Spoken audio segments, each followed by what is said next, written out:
remarks with regards to our project on the 50th anniversary of Prague Spring. This is not the only event that takes place from our side. This year we organized 2 city talks. One of them took place in Brno at Menděl University with the Slovak ambassador, and we had participation from Slovakia, from the institute there, and also from Prague. And then we shifted our attention to Prague, where we were at the Slovak Institute, and again the Slovak ambassador Weiss kindly attended this discussion with 2 historians. So we had Czech and Slovak perspectives at that time in August. And during this second session we also organized exhibition of books related to the period at our institute at Nerudova 3, which is still taking place now, and also sort of visual expression from Ladislav Bielik and his photography from that period. So we have different ways how we remind ourselves of not just the vision of tanks coming to Prague and other parts of this region, but also the overall sentiment that was taking place, not just in 1968, but prior to 1968 and after.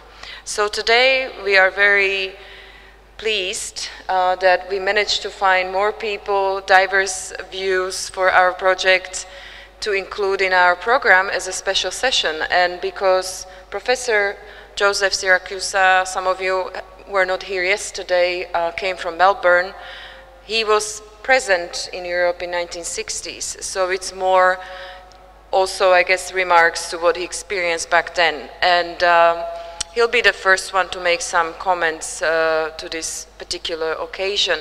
Then we'll have 2 speakers coming from the Institute of Contemporary History here in Prague, Ms.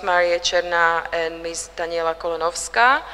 And then we also have representation from the Institute of Sociology of the Czech Academy of Sciences, Mr. Pat Lyons, who also kindly I guess I was so persuasive and kept on emailing him and calling him that he had no choice to come. But I really wanted to have a bit sociological point of view, and I felt his research was really good match for this panel. So I'm going to pass on the microphone to Professor Siracusa, and I'll be moderating the session to make sure we will finish before the lunch.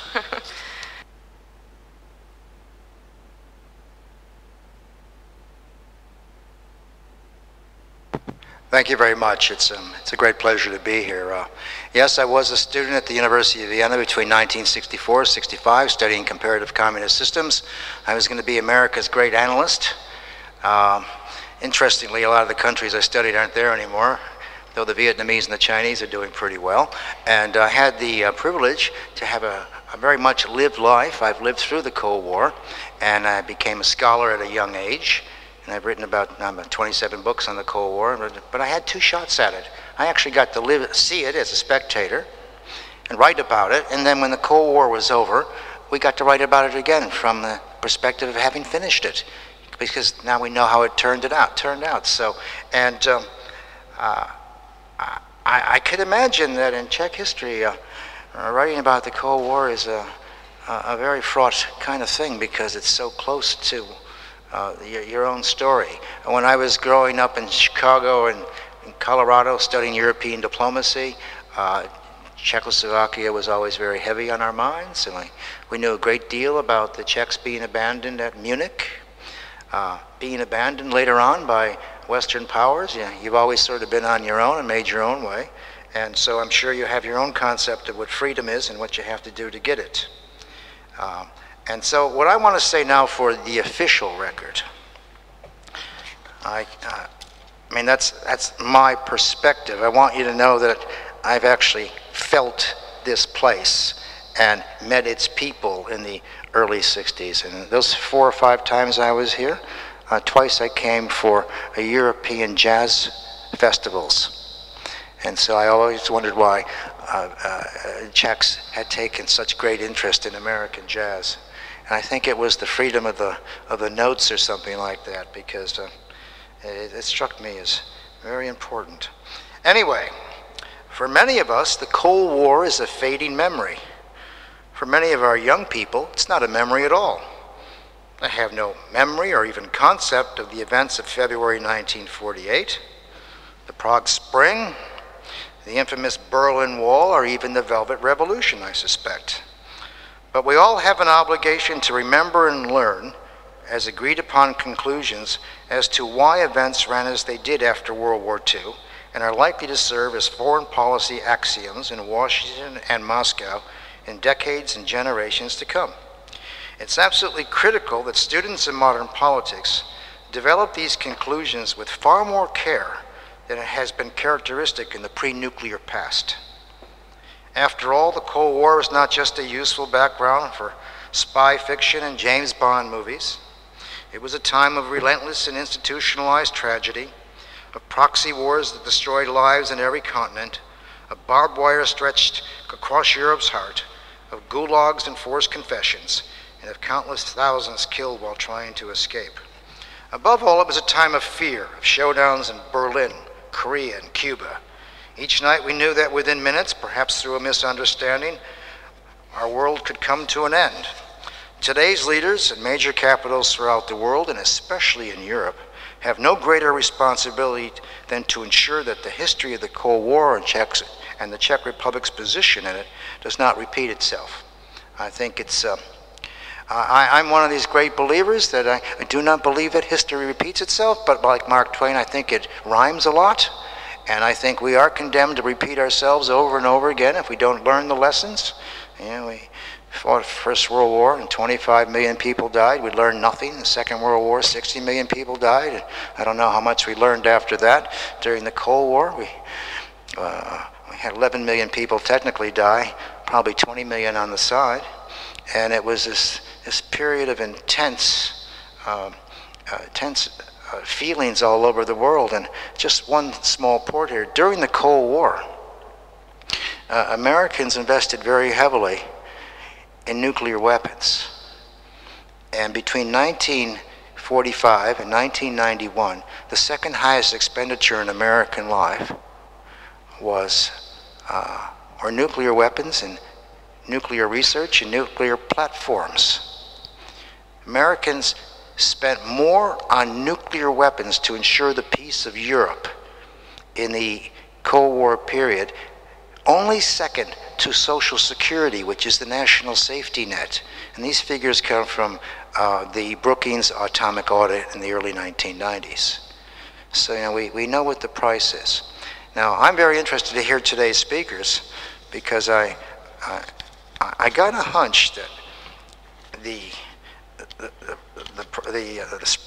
Prague Spring has a lot of loose ends, and there's been a lot of thought about it, and I imagine among the older generation and the mid-career scholars. So I'm coming to learn like you. I mean, I always get inspired when I go somewhere else. I don't try to inspire anybody. I was with Martin Luther King for a month in the 1960s, and we were in some place in Nashville, and he said to the people in Nashville, "I didn't come here to inspire you, I came to be inspired by you." And it seems to me that the heroism and the vicissitudes of the Czech people are kind of an inspiring chapter in modern history. I mean, you know, you've been on your own, and you threw the man off your back, and now you're making your way, and you played an important part in the center of Europe. I mean, my hat is off to you. Now we're going to have our first speaker. I have to look at the program to see who our first speaker is. Are there any volunteers about who wants to be the first speaker? You would like to be the first speaker? Okay, okay. You come along here, and you just take my place up here. And let me get the roll call here. And that would be Marie, right? Okay. Czernak? Okay, that's good. That's good for me. And this is from the Institute of Contemporary History right here in Prague. Thank you very much, Marie.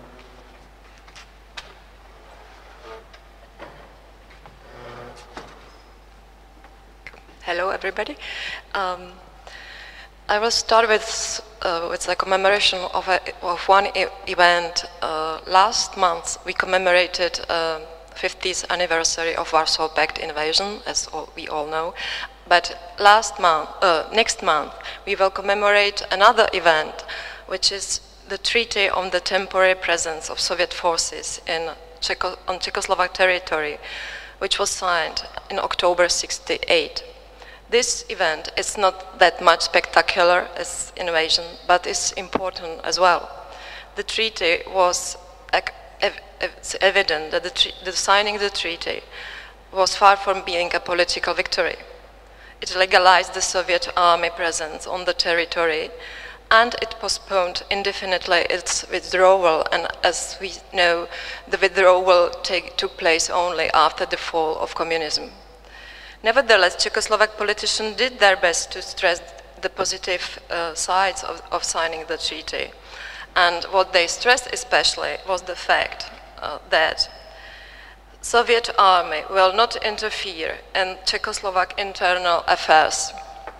Soviet politicians really enjoyed using the phrase about not interfering, but in fact its frequent incantation did not make it real. And it was even not supposed to be real, and Soviet documents and plans are quite explicit on this point. It is well documented that Soviet politicians exercised an enormous pressure on the Czechoslovak partners after the Warsaw Pact invasion. Their main goals were, if I can sum up somehow, to make Czechoslovak leaders to declare that there was an attempted counter-revolution, and as corollary to accept the military intervention as an act of friendly assistance.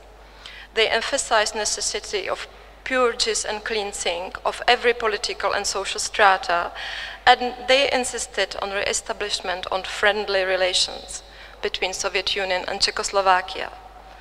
The Brezhnev vision of this friendship was complex and embraced all culture exchanges and the promotion of Soviet culture in general, twinning in the regional district town levels, and the exchange of delegation of workers and scholars, etc. It's a really complex vision of renovation of this politics of friendship. And then what is important for my subject is an important role in these political visions and plans and interest was assigned to the Soviet army.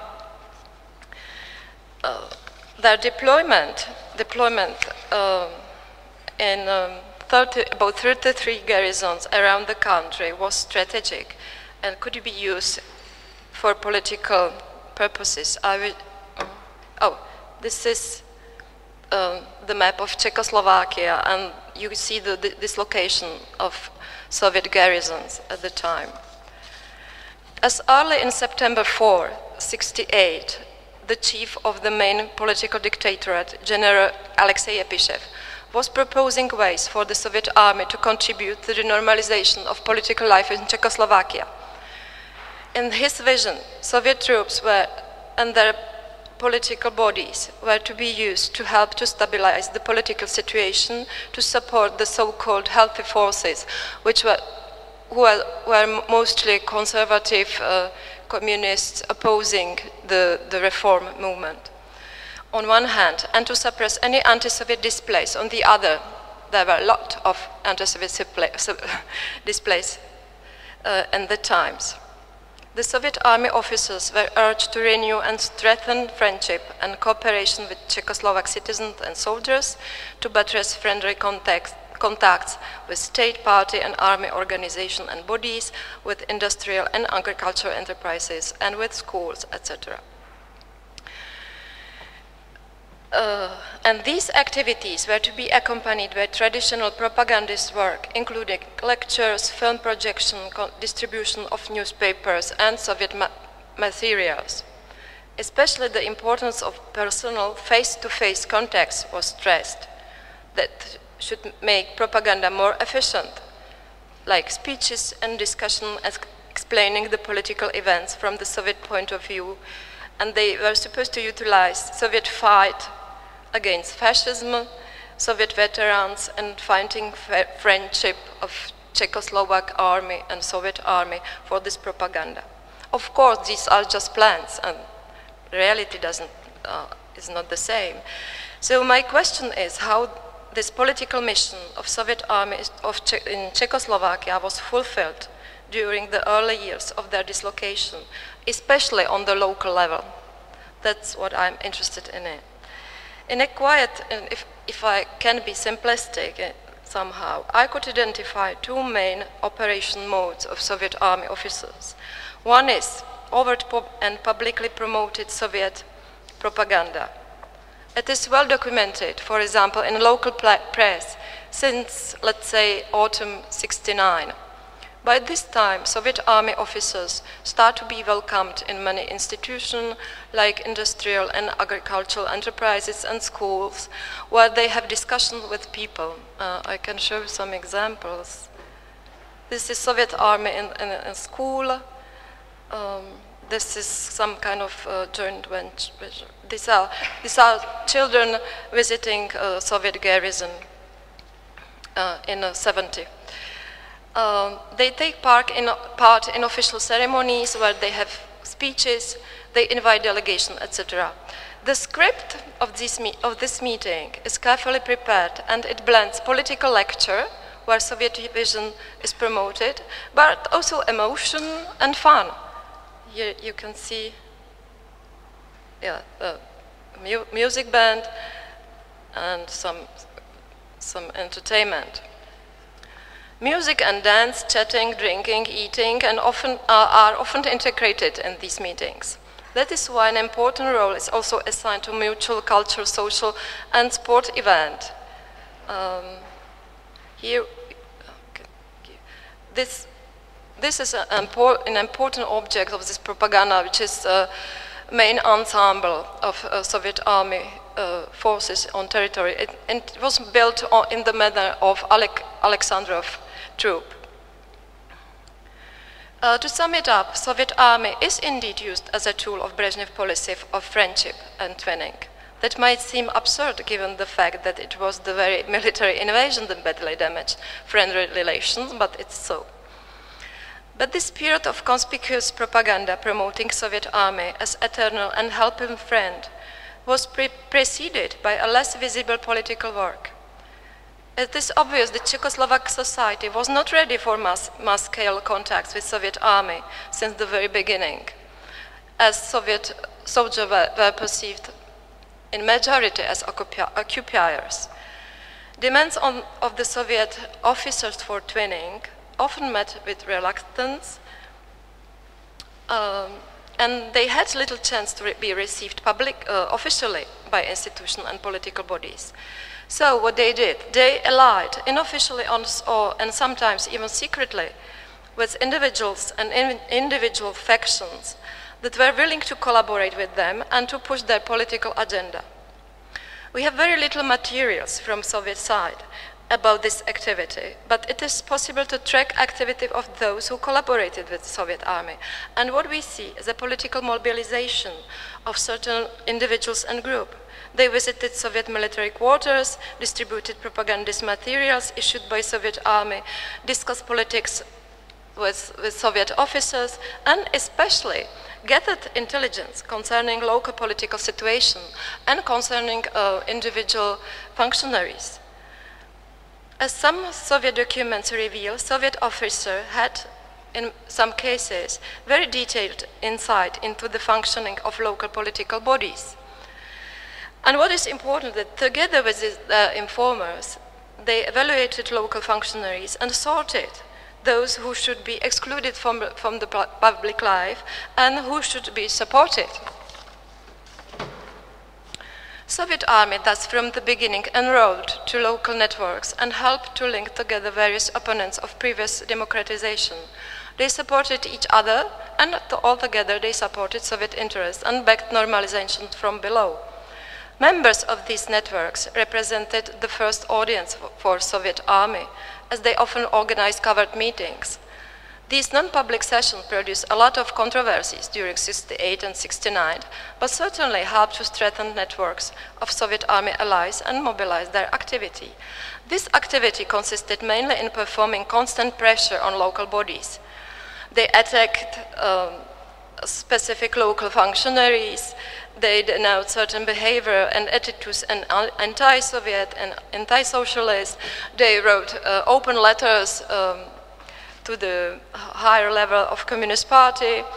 They were calling for cleansing. For this purpose, they were utilizing existing official or semi-official platform inside Communist Party. They somehow occupied them, and other social organizations. Another goal for them was to push pro-Soviet people to the decisive positions of local structures, typically district committees of Communist Party. A gradual process on the local level can be observed when people defending Soviet interests and having contacts with Soviet officers are gaining step-by-step influence, and they take control over political evaluation and screenings of local political functionaries.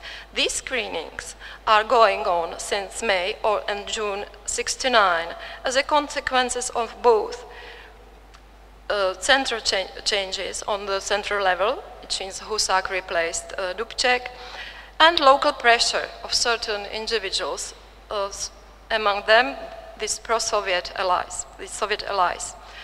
Attitude towards Soviet Army, Soviet Union, and willingness or unwillingness to cooperate with Soviet Union, with Soviet soldiers, became one of the crucial criteria of these screenings.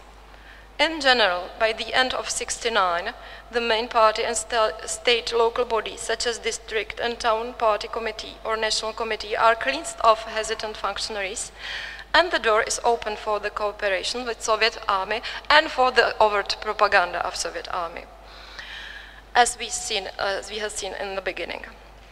And it is also the right time for Soviet Army allies to transform their unofficial cooperation into formal and publicly promoted contacts on institutional level.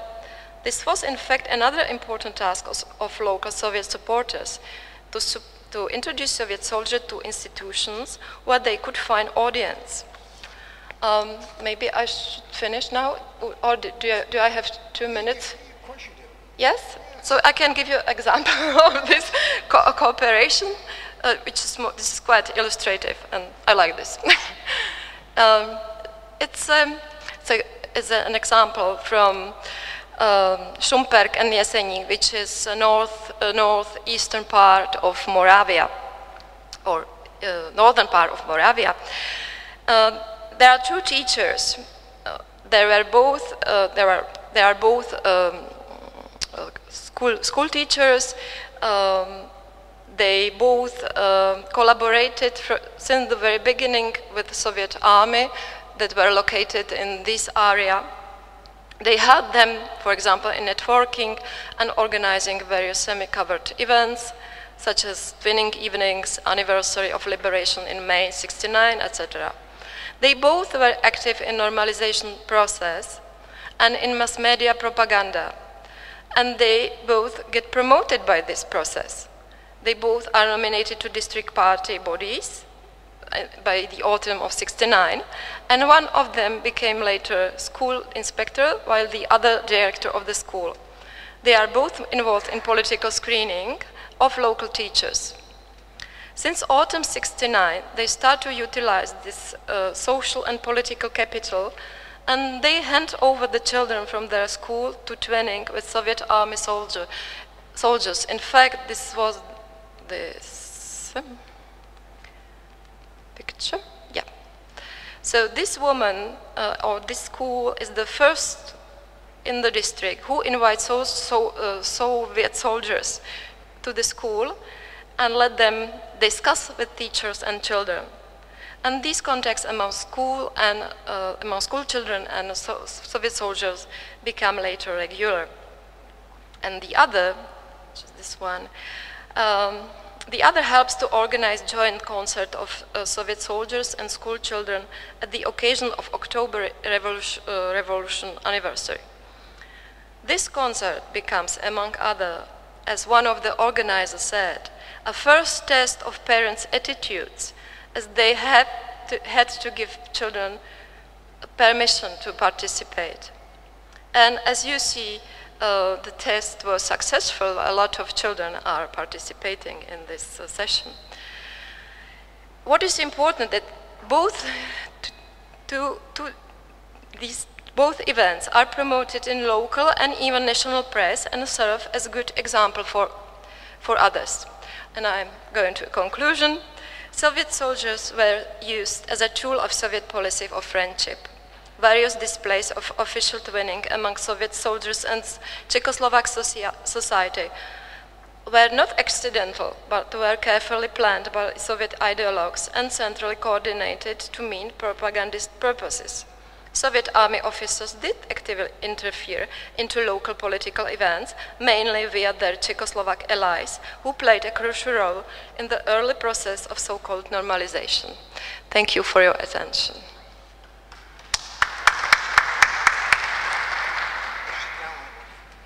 We'll have some questions, please. While you're thinking of your questions, I got a question that comes from the Nazi occupation of France, and about 30,000 collaborators were killed in the streets, and the French didn't want to talk about that for years. There are no movies or books on it.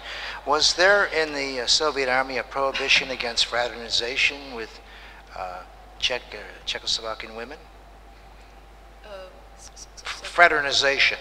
Were they among Soviets? I mean, did there were some? Yeah, there were some weddings. Get the right word here. In this period, I'm talking about really early years of normalization, which means 69, 72. And in this period, everything what was about friendship was promoted. So even weddings between Czech women and Soviet officers were politically promoted in the press. And it looked like really not wedding of two persons, but wedding of two organizations, because a lot of politicians and local officials and soldiers were in this wedding, and it was a little promoted like this alliance of two states. Okay. Now questions, please.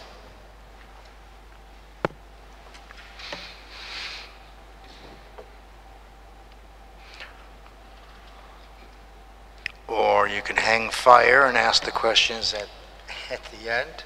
No, I thought that was very, very interesting because, you know, in the American Revolution, after it was over, the Americans threw out the loyalists, those loyal to the crown, and they expropriated their property. It was the largest expropriation of property in history up till that time. And they treated them very badly because fraternization with the enemy was considered treasonous. Yeah. That's another interesting question. What happened with this memory? Yeah, we can discuss it. Okay. No, it's and of course after the Civil War it's the same thing. Of course, the Civil War is still being fought in the American South. They haven't quite given up on that one yet. But I'm very interested in, you know, did people, was there sort of like a Stasi organization here? Was a secret police working hand in glove with the Soviets? Were people politically kneecapped and the rest of it? And you know, later on, is there any accountability? I mean, the whole world is filled with reconciliation commissions dealing with terrible crimes, but I don't hear much about this in Europe. Which is interesting. There were no retribution after. There were no retribution in any sense. I don't mean like a juridical retribution at all, but I mean some kind of moral. I think that these very early contacts were forgotten, and they were overshadowed by the massive contacts the society had with Soviets after that, and that was the normalization. That to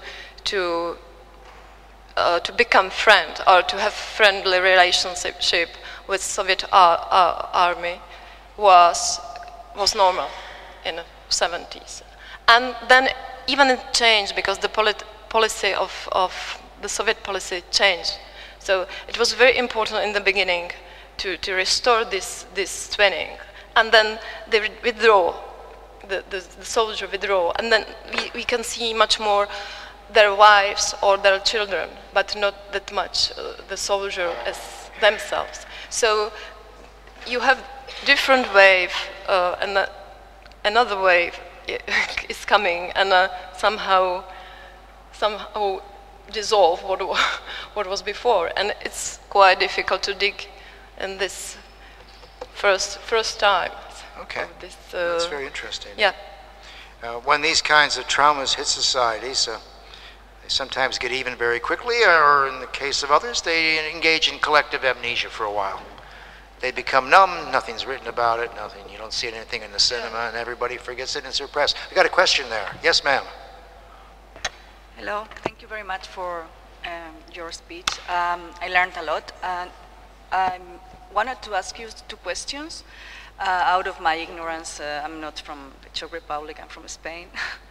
And I want to know if the soldiers that remained in the country were all just Soviet soldiers, or there were other nationalities involved on that, because I know that there were some tanks from the Warsaw Pact coming in, but I don't know if just the Soviets remain in the country or they left. And the other thing, and I believe that you just answered that, was that if their families, the soldiers' families were coming into the country and remain here, besides the mixed marriages and all that kind of thing. I skipped this information in the beginning because I wanted to make it shorter. According to the treaty I mentioned in the beginning, the majority of allies, of Warsaw Pact allies, left the country, and only Soviet soldiers remained on the territory. So after autumn '68, there were no Polish or Hungarian soldiers, just Soviet soldiers, and the officers who were here were, of course, allowed to bring their family with them. So there were schools for children and magazines for the families, etc. Another question was with this rank and file soldiers, which is naturally they were alone here. But these the rank and file soldiers were not allowed to leave garrisons individually, just officers. The families, they were having like a different school system as are the Czechoslovak people? I mean, they have their own schools? Yes, they had their own schools. They had their own schools, own magazines, own doctors, a lot of infrastructures they have on their own. Yeah, in some garrison, for example, in Milovice, which is near Prague, which was the biggest. In fact, it was a headquarters, and there were tens, thousands of them. So it was really big city, and they constructed their own houses and really their own areas. And was the Russian language enforced in the schools? Yes. I mean, in the Czech schools, everybody had to learn Russian? Yeah. Yes, it was compulsory. Okay. Is it still compulsory? No. I'm just kidding. No. Okay, it's we're done voluntary. with that. Okay. We're now on to our next speaker. Daniela is going to talk about, from the Institute of Contemporary History. Prague is going to talk about, I don't have your title of your talk, so you're going to have to regale us here with. Okay.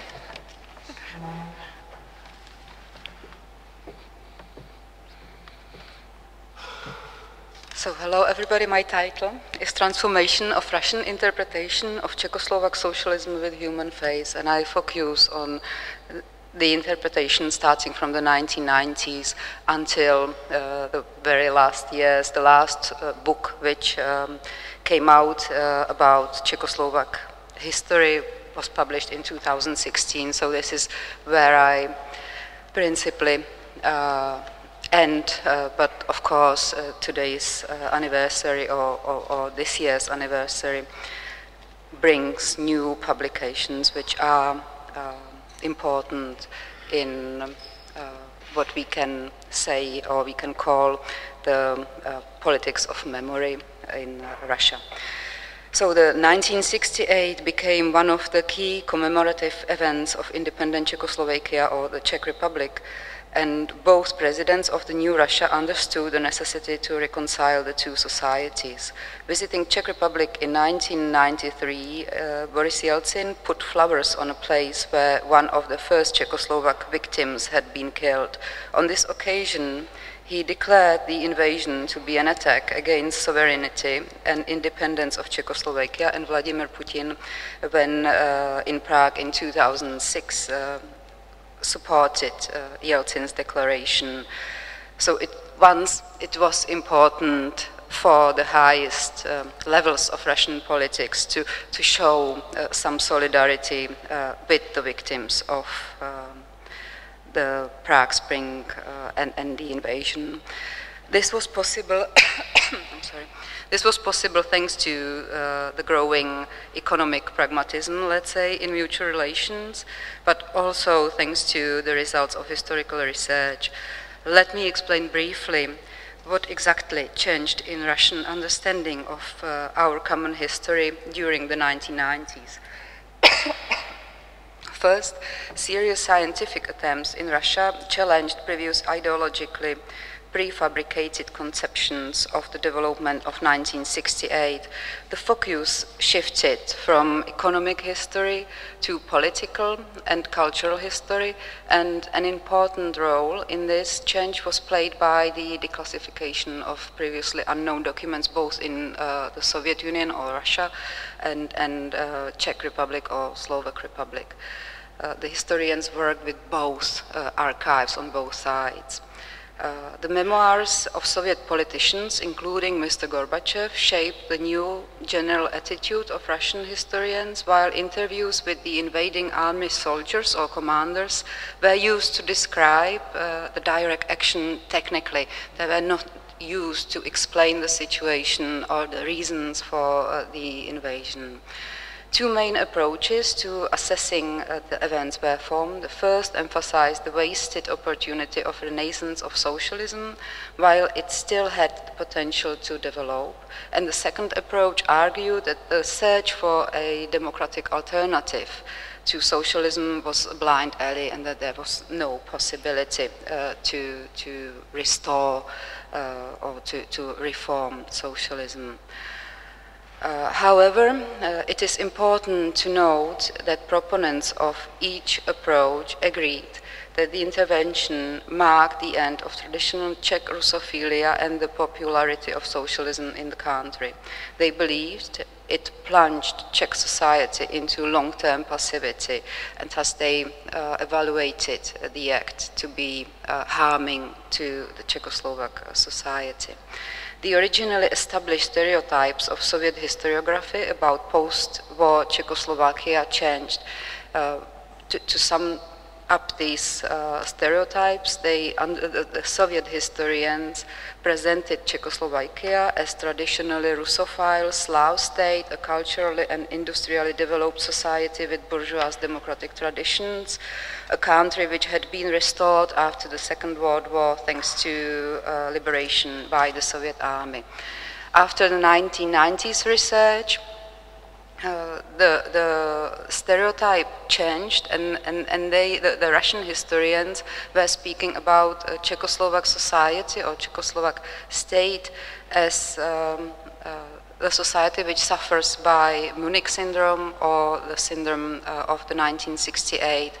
And they believe that this has led to willingness to subordinate its interests to currently stronger powers. This was considered by the Russian historians as a manifestation of the pragmatism peculiar to small nations whose chief aim is survival.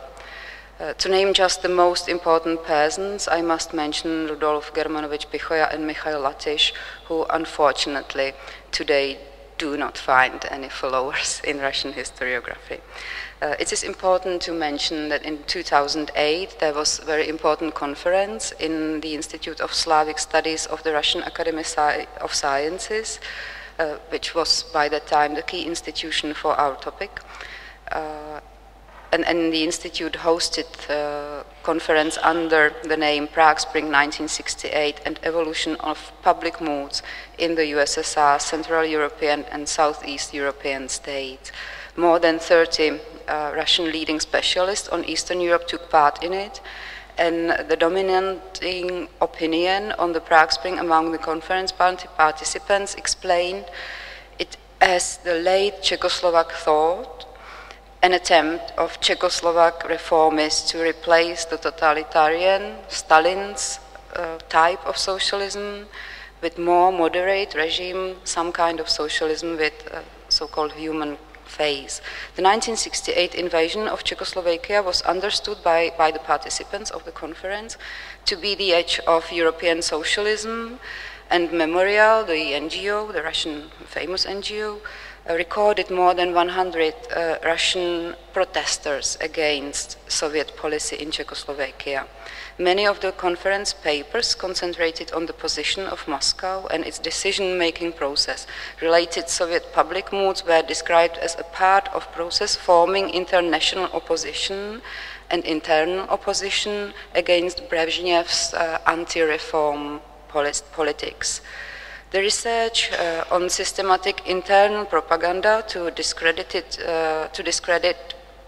Czechoslovak reformers in Soviet regions was presented by Khrushchevs who were working in Stavropol's region, and they really went down to the regional archives, so they were able to show the documents which were sent from the center to the provinces, how the local authorities should explain what happened in Czechoslovakia and why the Soviet Union had to take the decision it did. So another topic in the conference of 2008, and it's just 2 years after Mr. Putin visited Prague, so it is not only a result of the researchers' intentions.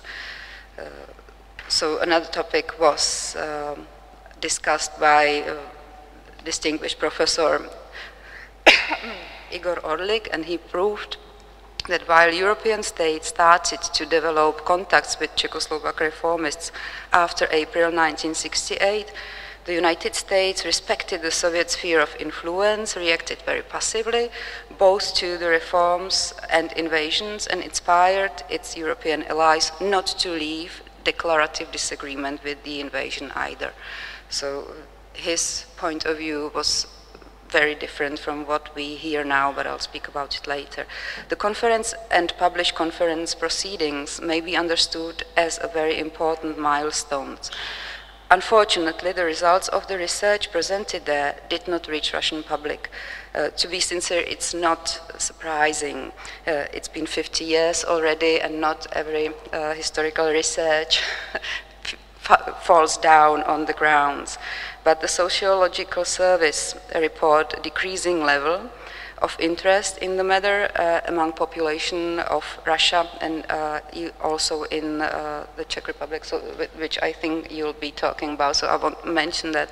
So just to mention the basic percentage, 76% of Czech population is able to explain the substance of the Prague Spring, while in Russia, according to Levada Center, there are 32% of Russians who know about Prague Spring, and compared to 2008 survey, it was 45%. So after 10 years, we are much more than 10% lower in the recognition and knowledge of what happened, or that even that something happened in the or in August 1968. According to Russia Today survey, which is another Russian source of information of the service of public moods, there are 34% Russians who know about the invasion and 29% have heard of it. So we could say that the problem will be solved with the next generation, that everybody will forget it, but in reality, the meaning and impact of the 1968 Prague Spring remains one of the very sensitive issues influencing relations between the Czechs and Russians, and we don't have to go too far to recall a very intensive moment reminding us of it. It was November last year when the Czech president visited Russia. The Russian army-related newspaper Zvezda published an article of Leonid Maslovsky on Prague Spring. The author stated that Czechoslovakia supported Nazi warfare and recommended to the Czech Republic to be grateful to the Soviet Union for the 1968 invasion because, in his opinion, it prevented Western-backed coup in the state. Naturally, President Zeman considered it necessary to include this issue in his conversation with Mr. Medvedev, and of course, Mr. Medvedev denied that the article could represent official Russian position. However, the question is, does the official Russian position on the Prague Spring have support in Russian patriotic education and patriotic media? According to the Russian service I've cited, out of those 36% of the Russians who have some knowledge of the Prague Spring, 36% approve the invasion as a necessary measure against possible Western invasion to Czechoslovakia. And this compared to the 2008 survey I cited also, it's much more higher. By the 2008, it was only 11% who had this opinion. In the second Russian survey I cited, the results are even more worrying. There are 26% of those 63% informed, and they approve the action the Soviet leadership took. This means that whatever the nature of values related to the Prague Spring of 1968 was, whatever the historical research revealed, there are serious changes in the Russian public discourse on the matter. These are often connected with the new Russian official historical narrative of the 2012-2013 and the so-called Gerasimov doctrine of 2013, which employed cultural policies to serve Russia's security. Let me mention the latest book I've been talking at the very beginning of this presentation. It was published in double volumes in 2016 by Russian diplomat and leading figure of University of Dmitry Pozharsky, one of the heroes of Russian history, which also represents the strong part of the state. The man is called Nikolai Nikolaevich Platoshkin. The book is called Vesna I osen Čechoslováckého socialisma. And he was building on outdated secondary literature, not taking into account results of Czech, international, or even Russian research. He argues in favor of the invasion and returns the explanation of it to the Soviet propaganda of 1968-1969. According to him, and I mentioned the points because I think he is not the only one to mention the points, and you can read some of the points in Russian media or here in Russian media, but he is very good in taking the arguments on paper, so I find it important. It's just 4 points, so I hope I have some time. First, socialism in Czechoslovakia was born with the Munich Agreement, according to Platoshkin, and was always connected with the protection of the Soviet Union and its ideology. This allows him to say or to ignore that there is some 19th century tradition of Czech socialist thinking. It allows him also to neglect any inner potential of the Czech society to produce own ideas, and it also helps him to overlook the 1935 Treaty on Mutual Assistance between Czechoslovakia and Soviet Union, which was not fulfilled in 1938 when he begins with his book. The second point interesting about his book is that Platoshkin states that the Soviet Union secured restoration of collaborating or collaborationist, whatever you read it, in Russian Czechoslovakia after 1945. So we should be grateful to the Soviet Union that it was the key power to secure the state, even though the state was helping to the Nazi Germany to fight with the Red Army. There are again some misleading arguments within the book. He, for example, forgets about Czechoslovak soldiers fighting from the Soviet Union and on the side of Red Army, and there were many. There were not just individuals. And he also fails to mention Soviet attack on Poland. He fails to mention that there were some frontiers before the 1945 and before the Pact Molotov-Ribbentrop. Third point important about the book is that Platoškin says that Czechoslovakia produced too many educated people with too much freedom, who, while the communists were preparing economic and social reforms, prepared putsch with the support of the foreign agencies. So there is another shift in the narrative when compared to the 1990s or even the conference of 2008 I was talking about.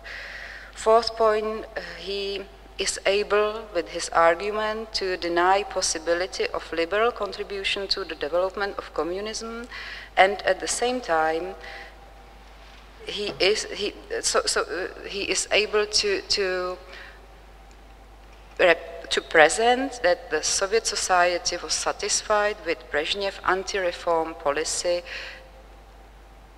and that there was the Soviet society that was united. I would say that there were no dissidents protesting at the Red Square in August 1968. Finally, let me mention that not only does the Soviet invasion 50 years ago affect relationship between the two states, it shapes Czech attitudes towards Russians as well as towards contemporary political situation both in Russia and in the Czech Republic. The commemoration is no longer strictly limited to the summer anniversaries and is often used in other contexts. In the Czech Republic, the anti-communist protesters stress the illegal nature of the communists, for example. Another example can be taken from this year's May, when Prague Wenceslas Square was filled with protesters. On one side, there were people protesting against the return of communists to the ruling political coalition, and on the other side, there were Russian-speaking residents decorated with St. George ribbons, gathered to mark the anniversary of the USSR victory over the Nazi Germany. While the anti-communist protesters stressed the period which followed after the invasion, their opponent promote Soviet credits in Czech history, and it's the 1945 credit they stress the most. The Prague Spring legacy is mentioned by those who oppose authoritarian regimes, so it is also promoted by contemporary Russian immigrants. The 8 Soviet dissidents are widely recognized. Between Prague and Moscow, nothing else could demonstrate growing differences on this matter more than the arrests, which, without any comment from Russian official representatives, took place on the Red Square this summer. To conclude, I would like to remark that since 2014 we are facing the situation that new Russian institutions and previously unknown Russian historians take the lead in interpreting the Czechoslovak post-war history. Compared to the previous scholarship, they use different resources and come to findings which support Russia in contemporary information struggle as interpreted by Anatoly Streltsov in Vojenná mysl in his famous article of 2011. The continuity they find with the Czech history is interpreted as Czech inability to solve its own fortune, and it is often connected with mentioning fascist tendencies within the Czechoslovak or Czech society. So thank you for your attention.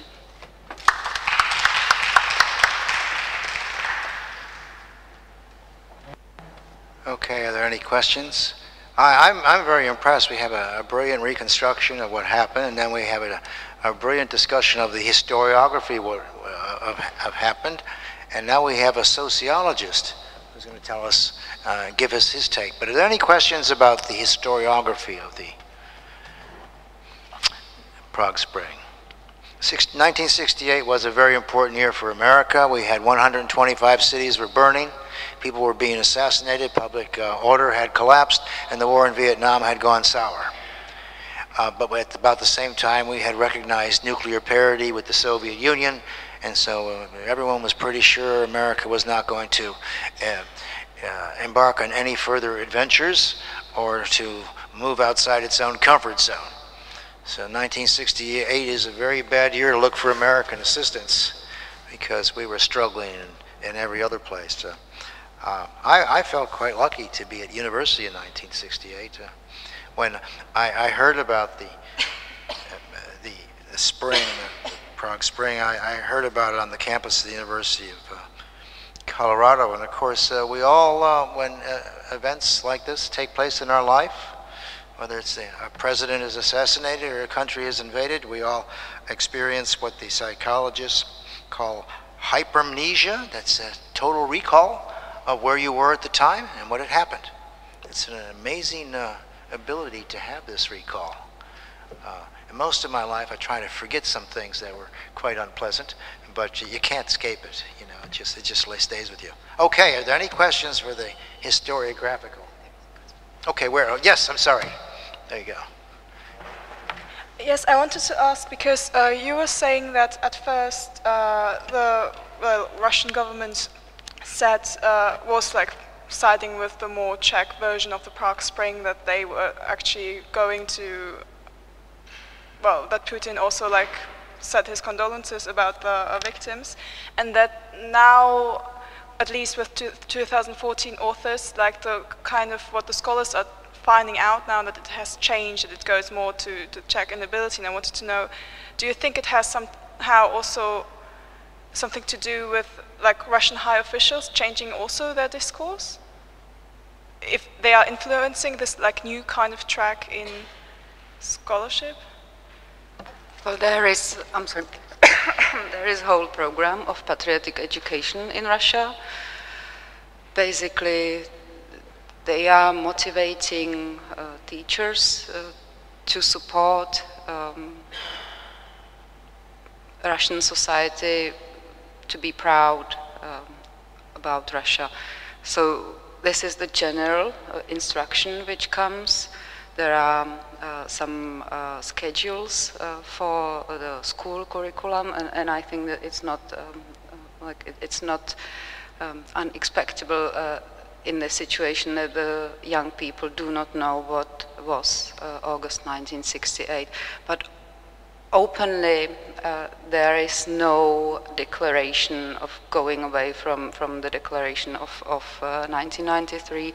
But for example, this year, the only official note on a Czech situation made on August 21st was that we are destroying the statue of General Koněv, or Marshal Koněv, which is a person who was present when Czechoslovakia was liberated.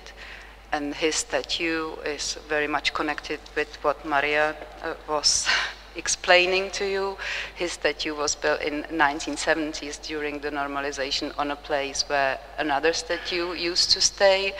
So this question was that the local authorities wanted to put small information on who was it.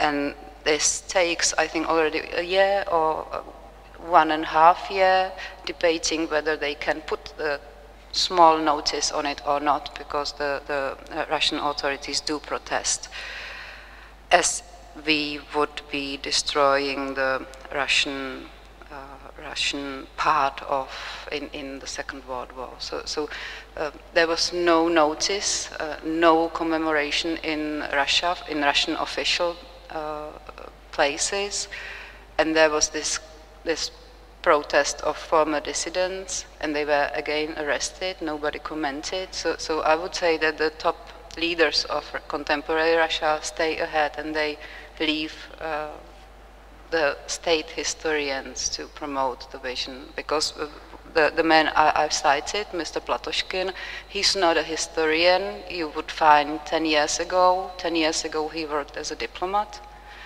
And the other resources which made the shift in interpreting the invasion or the August 1968 are former soldiers who were not listened before, or they were taken seriously just to describe the technical part of invasion. Nowadays they publish memoirs, and they are cited by this kind of literature, and their position is taken seriously.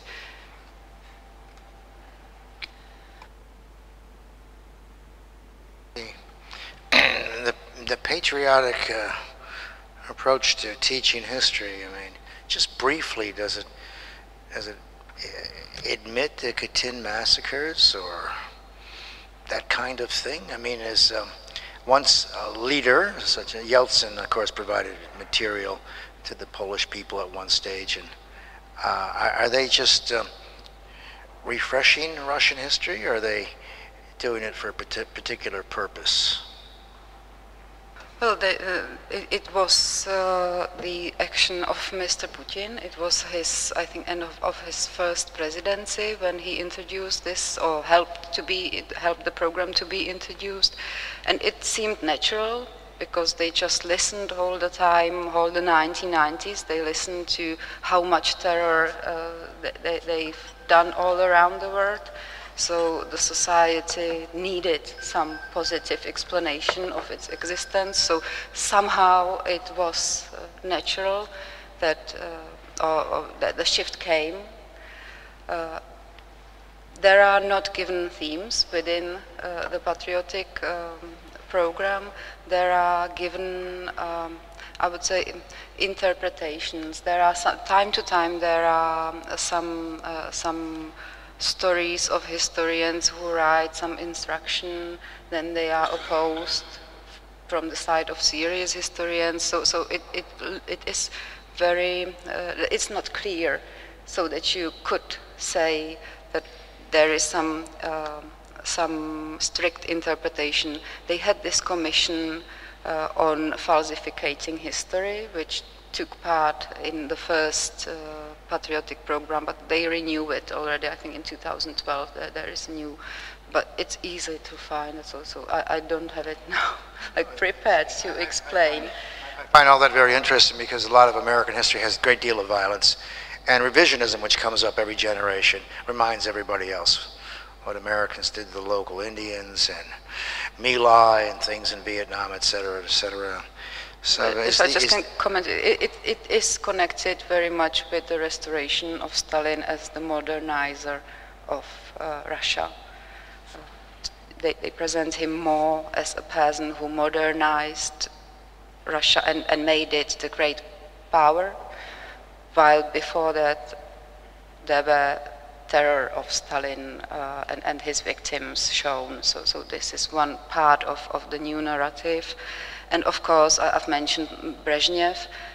This is again one shift.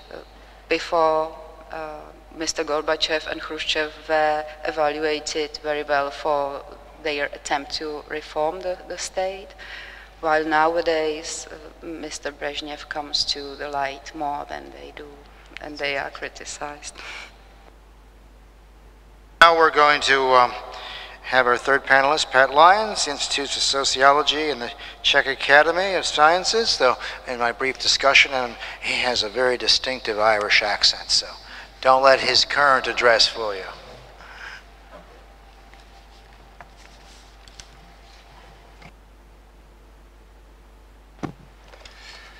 Okay, good afternoon, everybody. I think my topic is public opinion during 1968, in other words, public opinion during the Prague Spring era. I think one of the key themes during the discussions and maybe histories of Prague Spring is about, you know, this notion that the people mattered. And so it's kind of inevitable to ask, well, you know, what did the people actually think and why did they matter? And so I'd like to do this in a sort of series of questions and answers. And the sort of first question I'd like to ask is, you know, what was the nature of public opinion research in basically 1968? And the answer to that question is that after the Second World War, there was a small amount of public opinion research in Czechoslovakia, and this lasted between about 1945 and 48, and thereafter, under communism, it was more or less abolished. However, in 1966, the decision was made to actually create an Institute for Public Opinion Research, and this institution was put within the Czechoslovak Academy of Sciences. And the main purpose of this research was strategic. They simply wanted to know what the public thought about a variety of things. And during 1968, as far as is known, there's at least 34 national surveys that were undertaken during the year, probably a lot more. 21 of these were undertaken by this Institute for Public Opinion Research within the Czechoslovak Academy of Sciences. They ran these surveys essentially in the same professional way that they would have been run in the West. 14, in other words, 2/3 of these surveys dealt with political topics. If you look at the sort of trends and questions that were asked between 1967 and 1989 in surveys undertaken by this institute, what you find is that for the first period between 1967 and 69, half the questions were political. Between 1970 and 71, there's none, they're gone. However, progressively during the 1970s and 1980s, the number of political questions increases again until by 1989, the number of political questions is the same as it was back in Prague Spring period. It's important to stress that, you know, public opinion polls, this surveying, it wasn't important in the sense that it was discussed in the media. So, for example, in 1968, the most popular newspaper was Rude Pravo. Rude Pravo had a circulation of about 900,000. And if you analyze the content of Rude Pravo between 1967 and 1969, what you find is that the reporting of mass survey research constitutes 1/4% of the content of the newspaper. So in other words, what that's telling you is that public opinion research and the results of public opinion polls, they weren't widely known to the general population. In other words, public opinion polling or mass surveying, it was strategic. It was for decision-making purposes primarily. Okay, this sort of second question I would address is, well, what was public opinion prior to 1968? Unfortunately, there's 2 surveys that were undertaken in 1967. The first was part of a project called Images of the World in the year 2000. And it was more or less directed by Johan Galtung, the founder of this peace and conflict studies. And the survey was implemented in 10 countries, both sides of the Iron Curtain. And the goal of the survey was to understand what younger generation between 15 and 40 years old thought of the future. And the sort of working theory in the survey was that what people say and think about the future is conditioned about past experiences, present realities, and the view was that this could be used as a sort of form of prediction. The result of this research is that you find, if you look at the Czech and Slovak survey, you find that Czechs and Slovaks were very interested in politics, according to the survey. The attitudes of Czechs and Slovaks were largely the same. Compared to other countries, Czechs and Slovaks, they were more frustrated with the present, they were more optimistic about the future, and they were more engaged in social affairs. So all in all, what that survey suggests is that the conditions for sort of the Prague Spring reforms that came a few months later were already present. The second survey undertaken during 1967 was in the very final 2 months. It was a very large sociological survey. It involved interviewing 12,000 households and up to 39,000 people. And the goal of the research was to understand, you know, what was the structure of Czechoslovak society after 20 years of communism. And the results of the survey showed that essentially public attitudes toward a variety of things, they weren't really structured on the basis of groups, you know, such as age, income, level of education or occupation. However, Czechoslovak society, according to this research, it was very strongly stratified on the basis of type of work rather than income. So in other words, Czechoslovakia had managed the trick of making everyone more or less have the same income. And under Marx's theory, this indicated a certain degree of equality. However, this research was indicating that you may have removed inequality in one area, but it was reappearing in another. And finally, higher levels, people who were members of the Communist Party, according to the members of the survey, they more or less monopolized all power. And so consequently, this survey also suggests that essentially there was a widespread dissatisfaction with the standard of living and support for, you know, things to change. Turning to 68 itself, there, as I said earlier, there was a lot of surveying, a surprising amount, some of which survive, much of which does not. I will just simply focus on 5 things. In July of 1968, in one survey, there was a vote intention question. So if there was an election this month, and if a new party was allowed to stand, who would you vote for? And the survey reported that basically 40% of the sample would vote for the communists, essentially the same number as the people who voted for communism in 1946. 10% would vote for a new party, if it existed, and a third of those interviewed said they had no idea. One of the big sort of themes in 68 also was in the political sphere, you know, how to change the electoral system. And so in August, in the first 2 weeks of August, people were asked, a sample of about 2,500, almost 3,000 people were asked, well, what kind of a new electoral system would you like? And so a variety of 5 different electoral systems were briefly explained to the respondents. And the sort of most popular type of electoral system to be among those interviewed was to adopt an electoral system similar to that of Britain, i.e. to elect 1 candidate per constituency. The second most popular was to have many candidates for the same constituency, in other words, something similar to what was already present. And the third most popular was a party list system with preferential voting, which is the system that's used in the Czech Republic today. Turning now to sort of other things,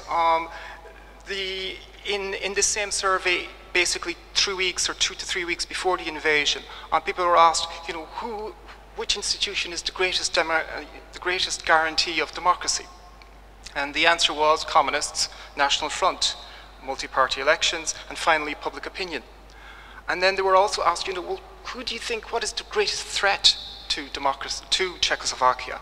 And the answer was, maybe not unsurprisingly, military intervention. That was the #1 thing that people thought about. So think of it, you know, 2 to 3 weeks before the actual invasion, and many people understood the sort of threat that existed. Also during 1968, there was a survey of Communist Party members. And in one survey undertaken in June, July, they were asked a series of questions.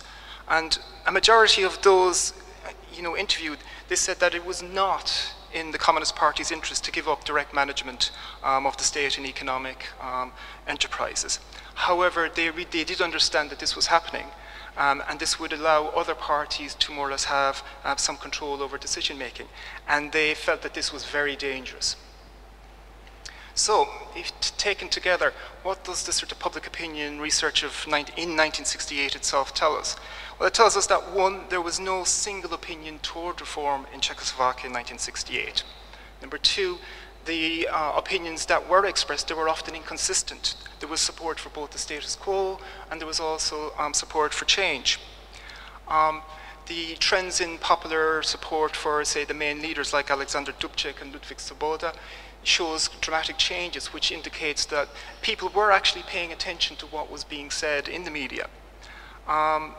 And more generally, the survey results indicate that there was some sort of foundation for support for a more sort of liberal form of socialist democracy. And finally, members of the Communist Party themselves were actually very uneasy and uncertain about what was actually going on. Okay, now I will sort of change tack. In May 1968, there was a very interesting survey undertaken. And the reason that it's sort of important, perhaps, is that the actual individual level information survived, and it's actually possible to still analyze it. And this survey was part of a officially sanctioned piece of research, where the leader was someone called Zdeněk Mlynář. I'm not sure how many people here know who Zdeněk Mlynář is. I'll briefly explain. He was the youngest member of the Central Committee in 1968. He had trained as a lawyer in Moscow, and during that period, he'd actually become best friends with Mikhail Gorbachev. He returned to Czechoslovakia in the 1950s. His career was problematic, and so he decided that it was probably better to become an academic, so he more or less took up a job at the Czechoslovak Academy of Sciences at this Institute of State and Law. And while he was there, he decided to do a PhD. And he did it on a very interesting topic. He decided that he would do it on the writings of Niccolò Machiavelli. Thereafter, his career began to become much more successful. And in 1966, he became the head of a project which was in charge of political reform. And as part of that project, this was to last about 12 years. And the plan was to have a whole series of mass surveys. The first survey, which was undertaken in May 1968, was the only one that was ever undertaken.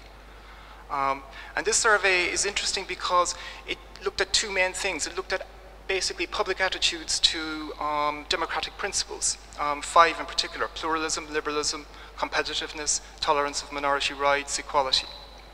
And it also looked at people's political activity. In other words, what was the current level, what it might be in the future, and this whole notion of whether large sections of the population were simply passive.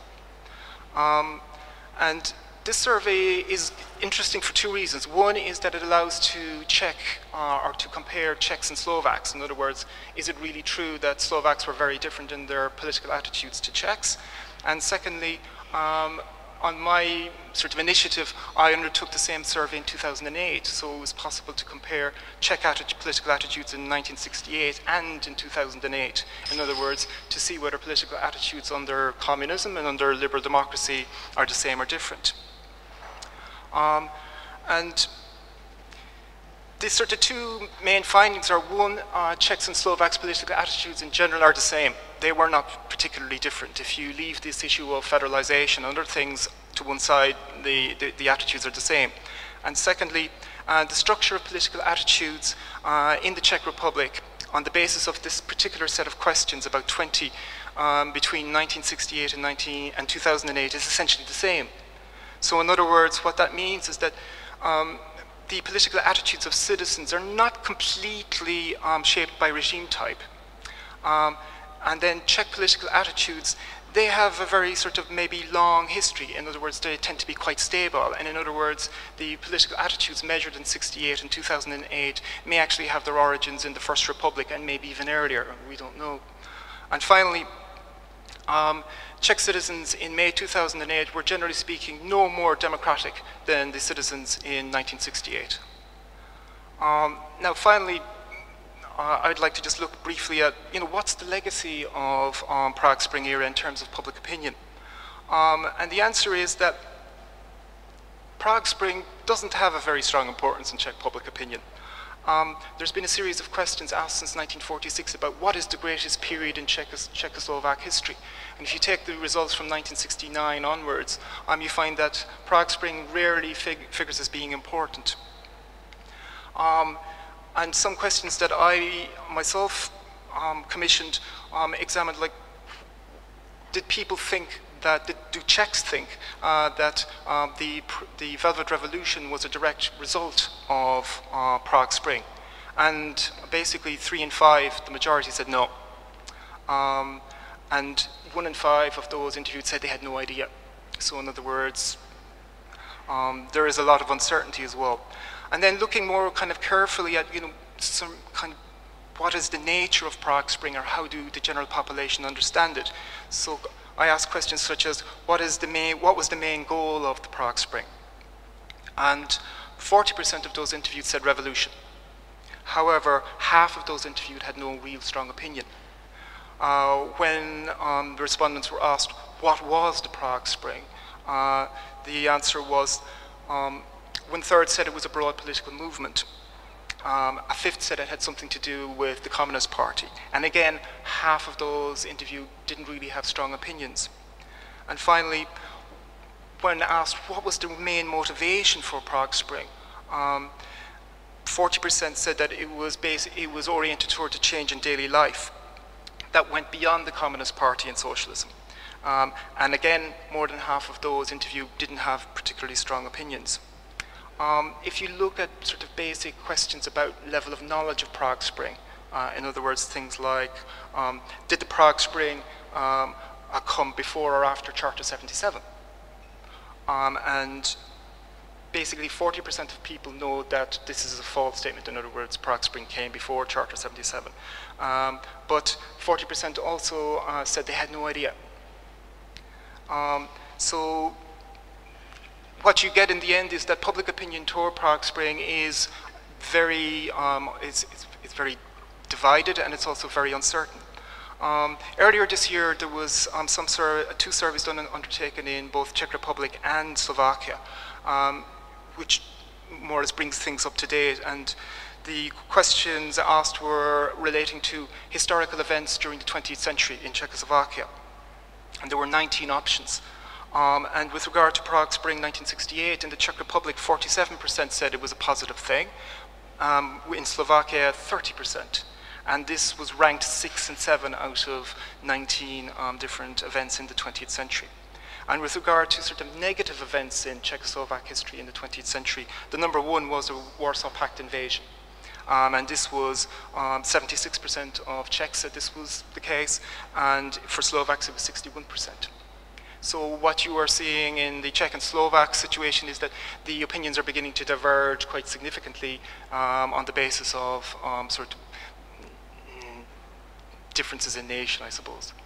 I think I shall stop now. Thank you. Okay, we have some questions, and 2 or 3 questions, and then we'll wrap up and go to lunch.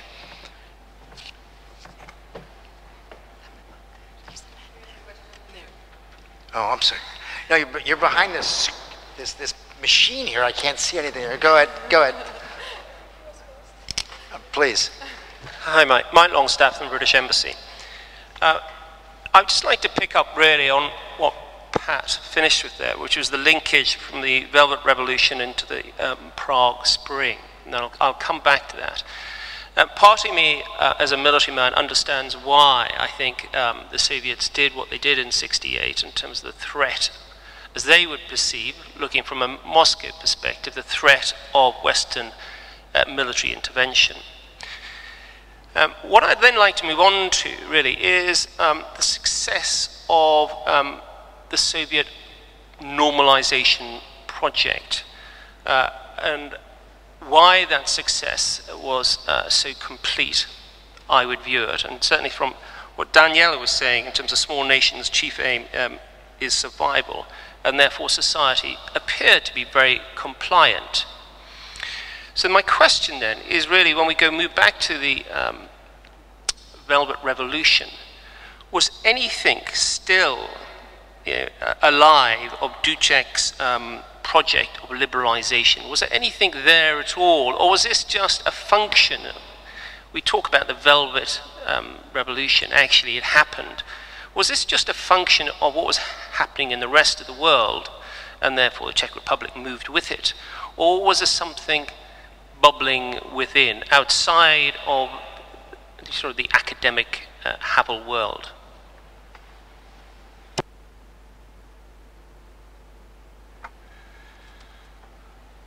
From the public opinion perspective, I can't answer the question, simply because there is very little survey data from the late 1980s that I have access to. There is some unofficial survey undertaken in 1987. the sort of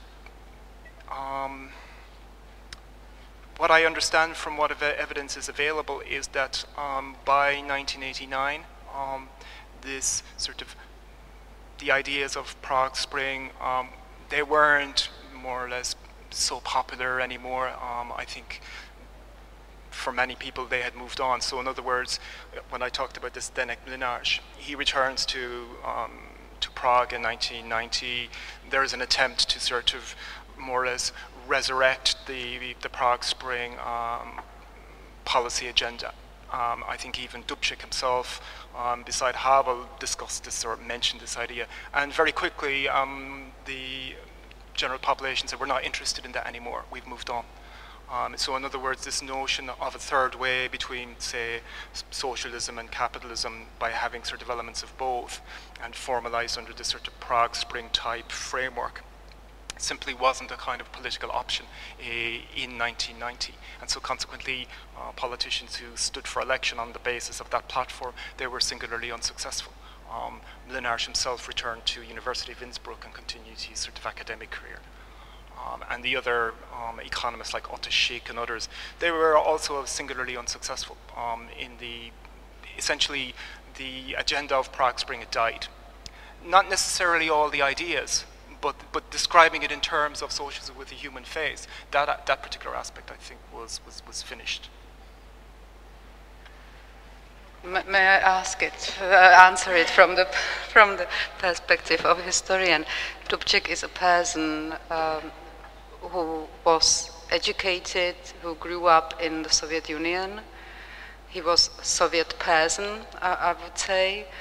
What the left exile people who left the country after 1968 say about him is that he nevertheless was Democrat, that he wasn't tough in the ideology, and that it was possible to talk to him. He visited them several times during the 1970s and 80s, and I know that they were trying to move him to become the person who would support the anti-invasion movement.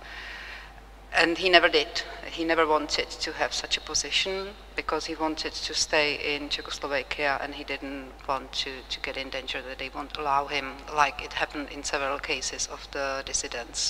So he stayed in Czechoslovakia, and when the Velvet Revolution, or whatever we call it, came, he got the position.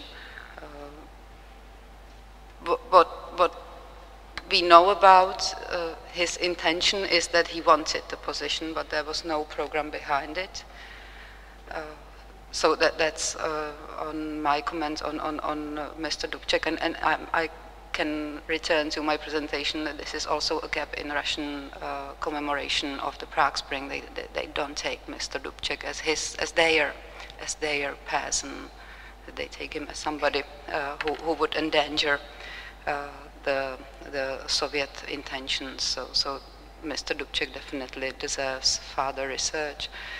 And to Mlynář, I just wanted to comment that he returned to Czechoslovakia in the car of Czechoslovak embassy, and he went straight to the Central Committee of Communist Party. He didn't visit his friends as the other exiled did when they returned. So there may be some intention, but the Communist Party wasn't successful in the election, so there was no prospect for a person writing PhD on Machiavelli. Sorry. I was in a bookshop in Melbourne the other day, and a new edition of Machiavelli was out, and it was selling like hotcakes, you know, and I just picked the damn thing up, and I just turned to a page, and I found something useful. So no matter what a leader does to its people, they will remain loyal to him because they know that he may be able to confer reparations later on. They just hang on to the same people. And I thought, I mean, I know he didn't make any money out of it, and his career at the end was inglorious, but his stuff just rings true all the time. Well, I want to thank our panelists. As a historian, and often in Australia, you have to wear several hats to live. This is a great pleasure for me. I got to hear the reconstruction of this important period, and I got to hear what historians have had to say about it, which of course is the the movable feast. It just goes on forever. And then I got to hear about public opinion. And my question, Pat will be at lunch but not here, is where do these people get their ideas? I know in the beginning there's newspapers. It was word of mouth. And do these things change later on in our lifetime with social media? I mean, I often wonder where people even get the orthodox opinion before they could have an unorthodox opinion. I mean, in my own country or in my other nationality, the United States, I tried to explain Donald Trump to the Australian public for about 16 or 17 months. Where does he come from? Who are his supporters? And all I could find out is that his supporters, all of his supporters thought the moon landing was a fake and professional wrestling was real. I mean, they just came from the moon. I just didn't know where the hell these people came from. So, but I'm always interested because public opinion is the outer parameters beyond which politicians do not dare move. So it's very important, particularly if it's informed public opinion. So always be fearful of the public, my friends. Well, look, thank you very much. I thank our guests very much. Thank you for the questions. And I'm getting the high sign here from Alicia, who is, in Chicago terms, a woman who just, you can't turn down. Okay, thank you very much.